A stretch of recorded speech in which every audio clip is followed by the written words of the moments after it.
नमस्कार. माझे बाबा प्रकाश राऊत हे वयाचे 74व्या वर्षी वरोर इथे काही कामानिमित्त पत्र्यावर गेले होते, ते खाली पडले. त्यामुळे त्यांचा राईट लेग फ्रॅक्चर झाला होता. माझ्या दादाच्या बीआरसीच्या हॉस्पिटलमध्ये त्यांना ट्रीटमेंटसाठी घेऊन गेले होते. तिथे डॉक्टर विशाल यांनी त्यांना ट्रीट केलं आणि त्यांच्या सजेशननुसार आम्हाला इथे रिलीफ हॉस्पिटल पालघर येथे शिफ्ट करण्यात आलं आणि त्यांचं फ्रॅक्चरचं ऑपरेशन होणार होतं. डॉक्टरांनी सांगितल्याप्रमाणे त्यांचं फ्रॅक्चर हे स्क्रू लावूनच ऍडजस्ट करण्यात आलं इन्स्टेड ऑफ प्लेट्स, जे आमच्यासाठी खूप रिलीफ गोष्ट आहे. कारण एक फ्रॅक्चर होणं, त्यांचं जागेवर बसणं हीच खूप धक्कादायक गोष्ट होती.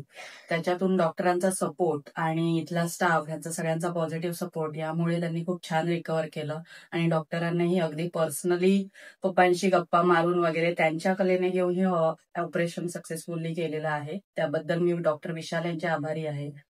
आणि ओव्हरऑल स्टाफ बद्दल म्हणायचं झालं तर सगळेच खूप कोऑपरेटिव्ह आहे. प्रत्येक जण येऊन जाऊन त्यांची चौकशी करत होता. तेही त्या निमित्ताने पॉझिटिव्हली सगळ्यांना ट्रीटमेंटला सपोर्ट करत होते. त्यामुळे आता त्यांची सिच्युएशन पहिल्या दिवसापेक्षा ते आता जे बसून वगैरे आहेत ते आमच्यासाठी खूप महत्वाची गोष्ट आहे. आणि ओव्हरऑल हॉस्पिटल बद्दल बोलणं तर सगळं चांगलंच आहे. Thank you so much.